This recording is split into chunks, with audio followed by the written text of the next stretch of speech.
Halo warga sipil sekalian, kembali lagi bersama gue di Teman Makan, konten yang akan menemani sarapan, makan siang, dan makan malam Anda. Bisa juga dipakai untuk menemani tidur kalian semua. Nah, langsung aja di Teman Makan kali ini gue akan menceritakan kisah tentang Tomodachi. Jadi, selamat mendengarkan. Cerita Tomodachi yang akan gue bawakan di sini ini nggak ada sakut pautnya sama lagu Tomodachi yang belakangannya hits ya, lagunya Ramen Girl yang featuring rapper-rapper kesayangan kita semua macam Igor Saikoji, yang like Agung Hapsa sampai Reza Arab Octavian Gamers Ganteng Idaman gitu. Kita nggak ngebahas Tomodachi yang itu, tapi ya itu lagu yang sangat keren sekali. Congrats Ramen Girl, video klipnya juga bagus, lagunya juga bagus gitu. Kita akan membahas Tomodachi yang lain. Tapi sebelum itu mungkin waktu video ini dipublish, kalian semua udah tahu mungkin channel ini udah menembus angka 1 juta subscriber. Wow, 1 juta subscriber. Sebuah pencapaian yang gue anggap 4 tahun lalu mustahil untuk diraih ya. Karena gue memulai channel ini dengan iseng-iseng aja, coba-coba ngisi waktu. Dan waktu itu mikirnya 50.000 subscriber aja tuh udah bagus gitu. Ya 100.000 aja itu udah wow kok bisa gitu. Nah sekarang udah 1 juta.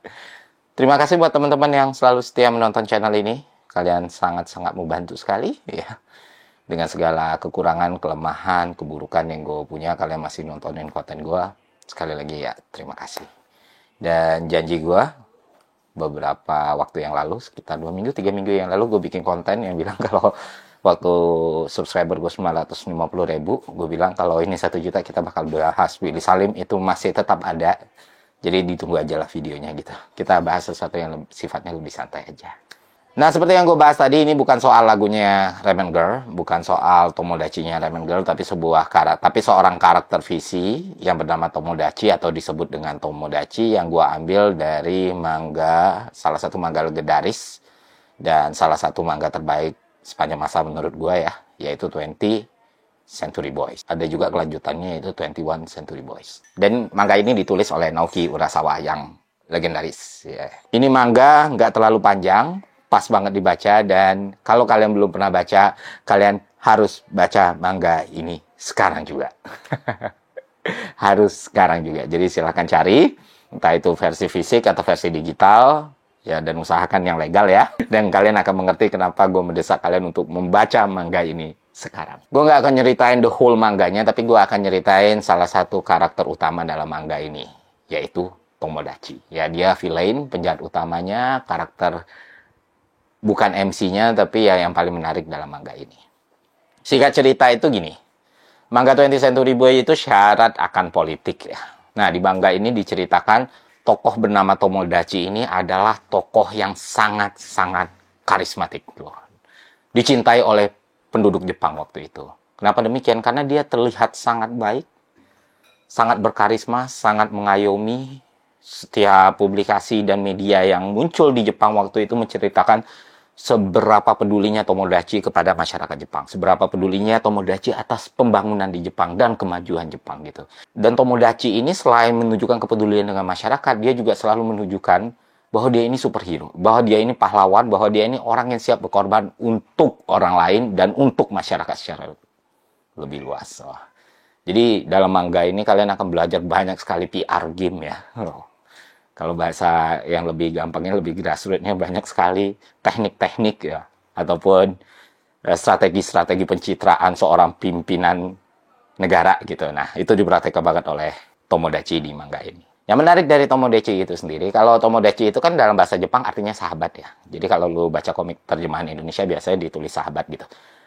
Nah, Tomodachi ini itu nggak pernah terlihat mukanya teman-teman. Jadi dia selalu pakai topeng gitu. Topeng kayak perban, terus ada logonya gitu. Logonya ikonik banget. Yang mana orang-orang nggak tahu identitas asli si Tomodachi itu siapa gitu. Tapi orang-orang nggak peduli. Kenapa demikian? Karena dia udah menjadi seorang sosok gitu. Orang nggak peduli mukanya kayak gimana, orang nggak peduli dianya seperti apa. Yang orang peduli adalah gagasan dan apa yang dia tunjukkan kepada masyarakat Jepang. Nah, dari sini kan, oh berarti dia pemimpin yang baik gitu. Mungkin sebagian besar masyarakat Jepang di manga itu melihat dia sebagai pemimpin yang baik gitu. Tapi ketika kita dalami ceritanya, ternyata tidak, Bapak Ibu semua. Jadi Tomodachi ini seorang yang narsistik, seorang yang punya obsesi, untuk dilihat sebagai the savior of the world, seorang yang ingin dipuja, seseorang yang merasa sakit hati di masa kecilnya dia tidak mendapatkan validasi yang dia inginkan dari teman-temannya, dan seseorang yang ingin dikultuskan seperti dewa gitu. Dia suka membangun infrastruktur yang besar, membangun patung-patung, teknologi yang maju, dan lain sebagainya. Nah, Tomodachi ini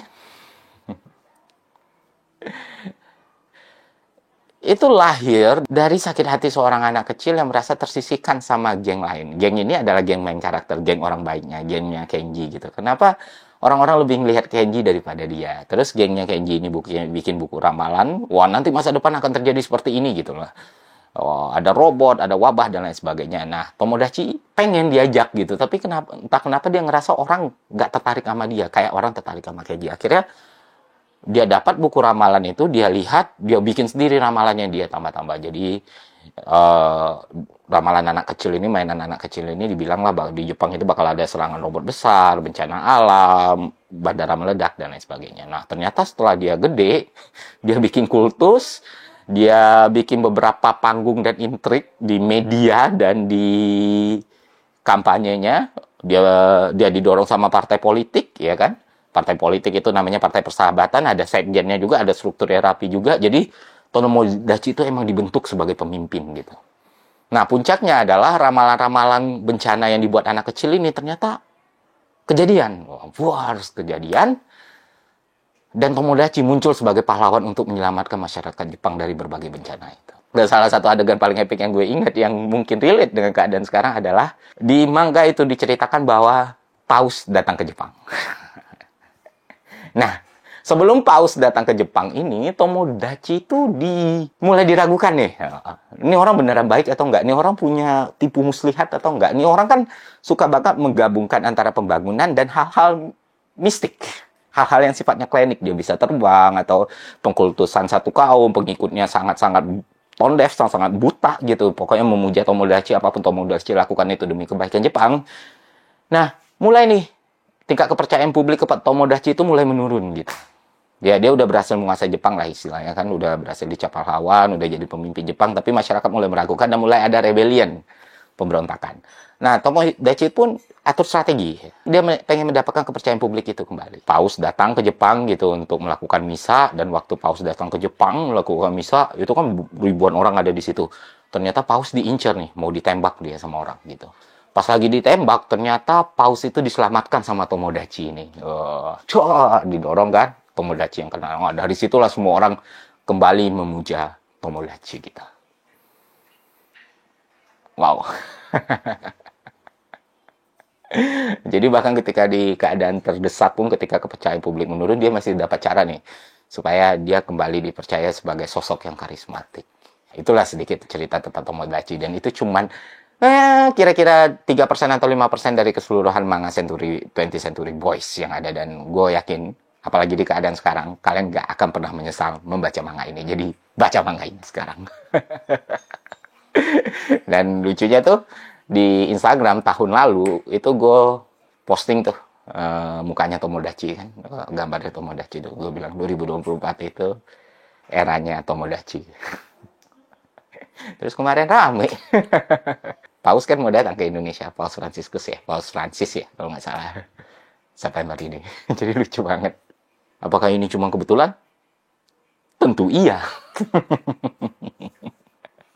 Jadi kemarin tuh gue sempat beberapa waktu yang lalu mencoba menulis yang serius soal Tomodachi ini. Dan bisa gue bilang ke teman-teman semua, Tomodachi itu lebih dari sekedar antagonis ya di manga 20th Century Boys. Dia bukan cuma antagonis, tetapi juga cerminan dari kompleksitas psikologis dan sosial yang ada dalam kehidupan nyata. Melalui karakter ini, Naoki Urasawa mengeksplorasi bagaimana trauma masa kecil, narsisme, dan obsesi dengan masa lalu dapat mengarah pada kehancuran. Selain itu, manga ini menawarkan kritik tajam terhadap masyarakat modern dan cara-cara di mana pembangunan, teknologi, dan mitos dapat digunakan untuk mengendalikan massa. Kalau kita tarik dalam filsafat, ini mirip dan semiliar sama teori hegemoninya Antonio Gramsci, filsuf dari Turin. Kalau kalian tahu, nanti kita bahas. Dan dengan semua lapisan ini, maka bisa gue bilang ke kalian semua, 20th Century Boys Tidak hanya menjadi cerita tentang perjuangan antara baik dan jahat, tapi juga sebuah refleksi mendalam tentang sifat manusia dan respon masyarakat. Jadi Tomodachi ini terobsesi dengan mewujudkan imajinasi masa kecilnya yang sebenarnya hanyalah fantasi anak-anak yang tidak berdasar. Namun ketika dikombinasikan dengan teknologi pembangunan dan kekuasaan, fantasi ini menjadi mimpi buruk yang nyata. Ini bisa dikaitkan dengan konsep puer aeternus dalam psikologi, di mana seorang terjebak dalam nostalgia masa kanak-kanak dan tidak pernah berkembang menjadi dewasa yang matang. Dan manga ini juga bisa kita baca sebagai kritik terhadap konstruksi sosial kita ya. Bagaimana kita sangat-sangat ketergantungan terhadap teknologi dan kontrol sosial gitu. Dunia yang diciptakan sama Tomodachi ini bisa gue bilang distopia gitu. Kenapa distopia? Karena mencerminkan ketakutan kita tentang masa depan di mana teknologi digunakan untuk menindas dan menekan seseorang daripada membebaskan seseorang. Dan ini sangat-sangat relate dengan karya-karya sastra klasik macam 1984. Ya, siapa lagi kalau bukan George Orwell ya. Yang salah satu bukunya sempat kita bahas di teman makan yang lain, yaitu Anima Farm. Gue nggak akan ngomong soal politik di sini, gue nggak akan ngomong soal konspirasi atau apapun di sini, gue nggak akan ngomongin soal kesamaan tempat, orang, cerita, kronologi, dan lain sebagainya. Gue cuma mau ngomong, wah, Jepang itu kalau bikin cerita bagus banget.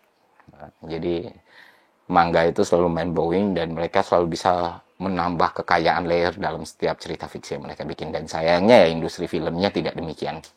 Kalau industri film bisa ngikutin industri mangganya, wah Jepang unstoppable sih. Itu doang yang mau gue bahas, tidak ada yang lain. Jadi sekali lagi, terima kasih 1 juta subscribernya. Silahkan nonton 20th Century Boy. Itu aja dari gue, semoga konten ini bermanfaat. Sampai jumpa di konten selanjutnya. See ya.